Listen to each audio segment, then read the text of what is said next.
एक कहावत है कि इस दुनिया में बिना स्वार्थ के कोई किसी की मदद नहीं करता, और जब बात 4,800 करोड़ के एम्पायर की हो तो यह बात और सच लगती है। अभी सर रतन टाटा हमारे बीच नहीं रहे और उनके साथ रहने वाले शंतनु नायडू के चर्चे काफी बढ़ गए हैं, क्योंकि उन्हें सर रतन टाटा का काफी करीबी माना जाता था। और सबसे बड़ा सवाल जो चर्चा में है वो ये है कि रतन टाटा के मरने के बाद टाटा एंड सन्स का अगला वारिस कौन होगा। रतन टाटा का अपना कोई बच्चा भी नहीं है, तो यह सवाल और भी जरूरी हो जाता है और विवादित भी। तो आइए आज के इस वीडियो में जानते हैं अब कौन होगा टाटा एम्पायर का अगला वारिस। जब रतन टाटा ने 1991 में टाटा सन्स का लीडरशिप संभाला तब टाटा ग्रुप का रेवेन्यू करीब 10,000 करोड़ था और करीब 21 साल में 2012 में उनके चेयरमैन पद से रिटायर होने तक ये रेवेन्यू 45 करोड़ रुपए पहुंच गया। ये इंक्रीज सिर्फ रेवेन्यू तक सीमित नहीं था, बल्कि टाटा ग्रुप का एक वास्तविक वैश्विक समूह बनने का सफर भी था। टाटा मोटर्स का जैगुआर और लैंड रोवर का अधिग्रहण, टाटा स्टील का कोरस बायआउट और टाटा टी का टेटली के साथ मर्जर, ये सभी ग्लोबल एक्सपेंशन के क्लियर सिंबल्स हैं। रतन टाटा के नेतृत्व में टाटा कंसल्टेंसी सर्विसेज (TCS) को पब्लिक किया गया, जो आज टाटा ग्रुप का सबसे प्रॉफिटेबल बिजनेस यूनिट है। टाटा ने आईटी इंडस्ट्री में TCS को सिर्फ एक कंपनी के रूप में नहीं बल्कि एक ग्लोबल पावर हाउस बनाया, जो आज की सबसे बड़ी आईटी सर्विसेज कंपनियों में गिनी जाती है। टाटा मोटर्स का नैनो कार प्रोजेक्ट भी रतन टाटा के एम्बिशियस नेचर का एक प्रतीक है, जिसमें उन्होंने अफोर्डेबल मोबिलिटी का सपना देखा था। भले ही नैनो एक फाइनेंशियल सक्सेस नहीं बन पाई, लेकिन रतन टाटा का ये सपना उनके विजनरी नेतृत्व को दिखाता है। रतन टाटा का leadership style ethical business practices पर आधारित था। उन्होंने टाटा ग्रुप के विजन को हमेशा पीपल फर्स्ट अप्रोच पर रखा और इंटीग्रिटी और सोशल रिस्पॉन्सिबिलिटी पर जोर दिया। ये वैल्यूज रतन टाटा के करियर के हर फेज में रिफ्लेक्ट होती थी और ये उनके लीडरशिप के पिलर्स बन गए। टाटा ट्रस्ट जो उनका मुख्य डिवीजन था, जिससे वो समाज की सेवा करते थे, जैसे हेल्थ केयर, एजुकेशन और रूरल डेवलपमेंट जैसे सेक्टर्स में योगदान करते थे। रतन टाटा ने सिर्फ एक बिजनेसमैन के रूप में नहीं बल्कि एक ग्लोबल लीडर के रूप में अपनी पहचान बनाई थी। उनका रोल वर्ल्ड इकोनॉमिक फोरम में और United Nations global compact initiative में काफी प्रमुख रहा। ये सभी माइलस्टोन्स उनके लीडरशिप स्टाइल और विजनरी थिंकिंग का प्रतीक है, जो उन्हें मरने के बाद भी करोड़ों इंडियंस और यहाँ तक कि फॉरेनर्स के दिलों में भी हमेशा हमेशा के लिए जिंदा रखेगा। जैसा कि कुछ दिन पहले इजराइल के प्रधानमंत्री बेंजामिन नेतन्याहू ने भी ट्वीट किया था। आप इस बारे में क्या सोचते हैं, ये हमें कमेंट बॉक्स में जरूर बताएं। उन्होंने अपने रिटायरमेंट के बाद भी टाटा ग्रुप का एक सिग्निफिकेंट रोल निभाया चेयरमैन एमेरिटस के रूप में। 2017 के बाद उन्होंने अपने ट्रस्टेड असिस्टेंट शंतनु नायडू के साथ टाटा ट्रस्ट्स और फिलैंथ्रोपी प्रोजेक्ट्स को लीड किया। नायडू ने उनकी पर्सनल और प्रोफेशनल लाइफ में एक महत्वपूर्ण सलाहकार का रोल निभाया। उन्होंने स्टार्टअप्स को सपोर्ट करने के लिए गुड फेलोज इनिशिएटिव शुरू किया, जिसमें उन्होंने एल्डरली केयर को प्रमोट किया और नायडू ने इस प्रोजेक्ट को मैनेज करने में लीड लिया। इन सब के बावजूद उन्होंने अपनी पर्सनल लाइफ को हमेशा प्राइवेट रखा और अपने काम को अपनी प्राथमिकता बनाया। रतन टाटा का रोल सिर्फ एक बिजनेसमैन तक सीमित नहीं था, बल्कि एक दूरदर्शी और समाज सेवी के रूप में उन्होंने अपनी एक लेगेसी छोड़ी। सर रतन टाटा जी के गुजरने के बाद टाटा एम्पायर में लीडरशिप स्ट्रक्चर में काफी महत्वपूर्ण बदलाव आए हैं। नोएल टाटा जो उनके हाफ ब्रदर हैं, अब एक महत्वपूर्ण शख्सियत के रूप में सामने आए हैं। नोएल टाटा का रोल पहले भी अहम था, लेकिन अब टाटा ट्रस्ट्स के अंदर उनका प्रभाव और ज्यादा बढ़ गया है। टाटा ट्रस्ट्स जो टाटा सन्स का 66% स्टेक होल्ड करती है, उसमें नोएल टाटा का ज्यादा इन्वॉल्वमेंट उनके बढ़ते प्रभाव को दिखाता है। नोएल टाटा जो रिटेल और कंज्यूमर बिजनेस में अपना नाम बना चुके हैं, अब टाटा ट्रस्ट्स की गवर्नेंस में एक सेंट्रल फिगर है। नोएल का ट्रेंट लिमिटेड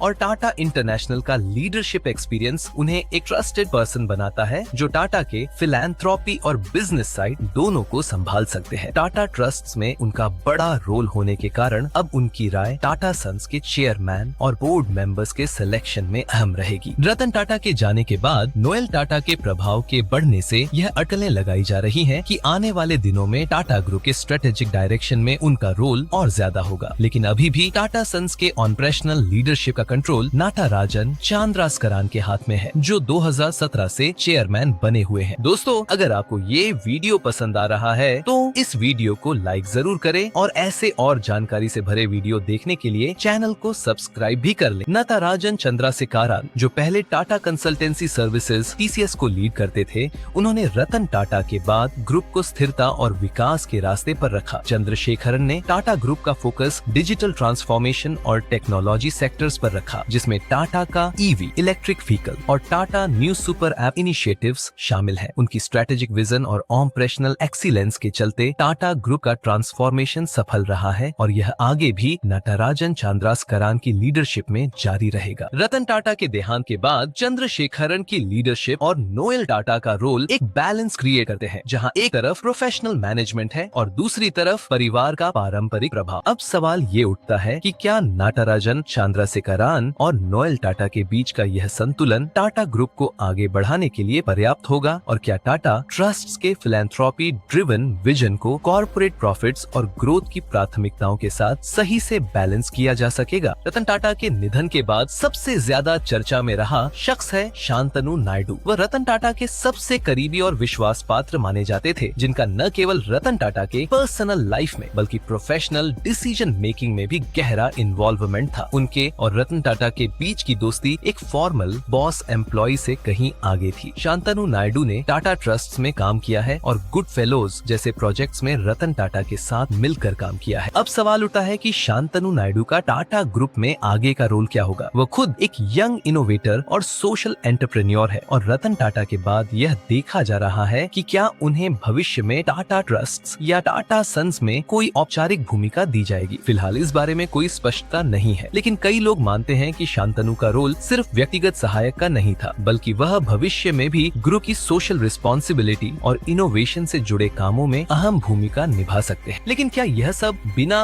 विवादों के होगा? टाटा ग्रुप के इतिहास में परिवार और पेशेवर प्रबंधन के बीच हमेशा एक महीन संतुलन रहा है। रतन टाटा ने खुद साइरस मिस्त्री को चेयरमैन के रूप में अपॉइंट किया था और बाद में उसे हटाना पड़ा, जो अपने आप में एक बड़े विवाद का हिस्सा बना था। तो इस बार क्या प्रोफेशनल लीडरशिप और परिवार के प्रभाव के बीच यह बैलेंस मेंटेन किया जा सकेगा? नटराजन चंद्रशेखरन, जो अब ग्रुप के ऑपरेशनल लीडर हैं, उनके सामने सबसे बड़ी चुनौती होगी कि वो इस विशाल साम्राज्य को कैसे एक नई दिशा दे। इलेक्ट्रिक व्हीकल्स, आर्टिफिशियल इंटेलिजेंस और सस्टेनेबल एनर्जी के क्षेत्र में कदम रखते हुए क्या वह टाटा ग्रुप की लीडरशिप को 21वीं सदी के ग्लोबल मार्केट में बनाए रख पाएंगे? चंद्रशेखरन की अब तक की लीडरशिप सफल रही है, लेकिन भविष्य में टेक्नोलॉजी और एनवायरमेंटल चैलेंजेस से जूझते हुए टाटा ग्रुप का ग्रोथ बनाए रखना एक बड़ी चुनौती होगी। दूसरी ओर नोएल टाटा और अन्य परिवार के सदस्यों का प्रभाव कितना होगा? क्या परिवार का इन्फ्लुएंस टाटा ग्रुप के फैसलों पर भारी पड़ेगा या फिर प्रोफेशनल मैनेजमेंट का कंट्रोल बना रहेगा? इन सवालों का जवाब समय के साथ ही मिलेगा। नोएल टाटा का फिलहाल टाटा ट्रस्ट्स पर अधिक प्रभाव है, लेकिन चेयरमैन की रेस में वह सीधे तौर पर शामिल नहीं दिखे। अगर आने वाले सालों में यह बैलेंस बिगड़ता है तो टाटा ग्रुप के लिए यह एक बड़ी चुनौती बन सकती है। टाटा ग्रुप का भविष्य न सिर्फ व्यवसाय की दृष्टि से महत्वपूर्ण है, बल्कि यह समाज और देश के विकास में भी महत्वपूर्ण भूमिका निभाता रहेगा। रतन टाटा ने हमेशा इस बात पर जोर दिया कि टाटा ग्रुप का उद्देश्य सिर्फ मुनाफा कमाना नहीं है, बल्कि समाज के उत्थान में भी योगदान देना है। ये विचारधारा आज भी टाटा ट्रस्ट्स के माध्यम से समाज सेवा के रूप में जारी है। टाटा ग्रुप के फिलैंथ्रोपी के प्रयास, जैसे कि शिक्षा, स्वास्थ्य और ग्रामीण विकास के क्षेत्र में काम करना, आने वाले समय में और भी महत्वपूर्ण हो जाएगा। नोएल टाटा का बढ़ता प्रभाव यह सुनिश्चित करता है कि ये प्रयास और मजबूत होंगे। उनके पास बिजनेस और समाज सेवा दोनों में संतुलन बनाने की क्षमता है और वे टाटा ट्रस्ट्स के उद्देश्यों को आगे बढ़ाने में महत्वपूर्ण भूमिका निभा सकते हैं। टाटा ग्रुप का फोकस केवल भारत तक सीमित नहीं है। एन चंद्रशेखरन के नेतृत्व में समूह ने अंतर्राष्ट्रीय बाजारों में भी अपनी पहचान बनाई है, चाहे वह टाटा मोटर्स हो, जो अपनी इलेक्ट्रिक व्हीकल्स के साथ ग्लोबल EV मार्केट में कदम रख रही है, या TCS, जो दुनिया की अग्रणी IT सर्विसेज कंपनियों में से एक है। टाटा ग्रुप का ग्लोबल विस्तार अनवरत जारी रहेगा। चंद्रशेखरन के नेतृत्व में समूह ने डिजिटल और तकनीकी क्षेत्र में बड़े निवेश किए हैं। टाटा डिजिटल और टाटा न्यूअर जैसे प्रोजेक्ट्स आने वाले समय में टाटा ग्रुप को नए बाजारों और उपभोक्ताओं से जोड़ने में महत्वपूर्ण साबित होंगे। टाटा ग्रुप का यह डिजिटल पुश एक ऐसा कदम है